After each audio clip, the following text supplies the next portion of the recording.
क्योंकि बहुत बड़ी एक बात है कि क्योंकि हम लोग एक प्रोसेसर्स के सहारे, हम लोग जो हमारे पैकेजेस बाय होने थे या कुछ होने थे वो था, और उसके सहारे ऑन पैसिव ने चल पड़ना था, राइट।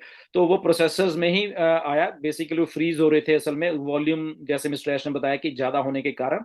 और वो जो वॉल्यूम था इन एंड आउट का दोनों का होना था, राइट। क्योंकि तो इसलिए इन भी नहीं हुए और आउट भी रुक गया।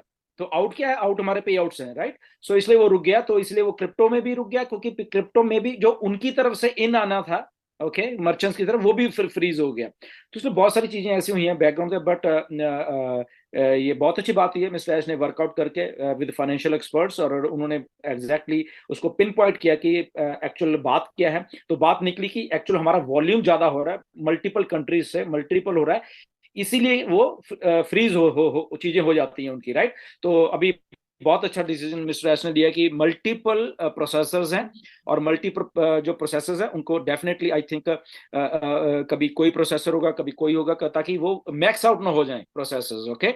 तो वो अगर वो मैक्स आउट नहीं हो रहे तो दैट मीन्स के हमारे जो पे आउट्स हमारे आना वो भी मैक्स आउट नहीं होंगे, ओके। अगर उनको लगेगा कि मैक्स आउट हो गए, मे बी वहां पे एक स्ट्रेटजी अपनाई जाए कि इतने दिन के लिए एक प्रोसेसर, इतने दिन के लिए एक दिन है, तो वो बाइफरकेट कर देंगे अलग अलग प्रोसेसर्स को, और उसी के अकॉर्डिंग टू हमारे जो पे आउट्स आने हमारे, वो भी बांट बांट के अलग अलग प्रोसेसर्स को दे जाएंगे। सो होपफुली जब मिस्टर ऐश ने बोला कि विद इन 2 वीक्स ये हमारा सारा होने वाला है, मैं अज्यूम कर रहा हूँ कि एंड ऑफ नवंबर या फर्स्ट वीक ऑफ जो दिसंबर है, वहां पे हमारे ये बल्क पे आउट्स है वो आने लग जाएंगे। एंड 15 दिसंबर को मान लो, या 15 या 20 दिसंबर के बाद वो पे आउट्स वीकली होने वाले हैं। एंड फिर जनवरी या फरवरी तक आते आते फिर ऐश का जो एक्चुअल प्लान है कि मुझे रियल टाइम में सारा कुछ करना है, तो मुझे लग रहा है कि वो फरवरी मार्च अप्रैल तक आते आते वो सारा रियल टाइम हो जाए, क्योंकि तब तक बहुत कुछ और भी चीजें रेडी हो रही हैं हमें जैसे मालूम है, राइट। सो जस्ट 15-20 दिन अगर हम वेट कर लेंगे तो वो सारा प्रोसेस चल पड़ेगा।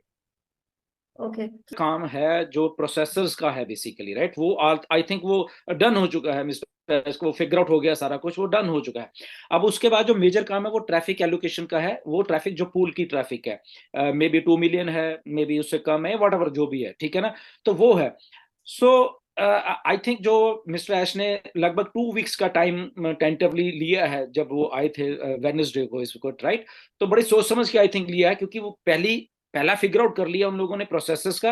अब उसके बाद वो ट्रैफिक तो, क्योंकि वो इन हाउस है, वो उसको हमें किसी की जरूरत नहीं है, राइट। उन्होंने जब एलोकेशन करनी है तो हमारे सिस्टम के थ्रू ही हमें एलोकेट कर देनी, तो वो उनका वो रेडी है आई थिंक। तो अगर मुझसे पर्सनली आप सोचो तो मैं फील कर रहा हूँ कि बाय 10th ऑफ दिसंबर हमें ये सारी चीजें देखने को मिल पाएंगी, क्योंकि जब तक पे आउट्स भी आ जाएंगे, क्योंकि पहले प्रायोरिटी वो वाला जो बैकलॉग है वो प्रायोरिटी है, उसके बाद जो ये वाला सिलसिला है। सो रफली अराउंड मुझे लग रहा है कि 10th ऑफ दिसंबर तक आते आते हमें ये चीजें सुनने को मिलेंगी, ऐश बॉम्ब भी आ जाएगा। ओके, एक्साइटमेंट वो आने वाली है। सो लेस 15-20 दिन की बात है, मुझे ऐसा लगता है, क्यों नीरज?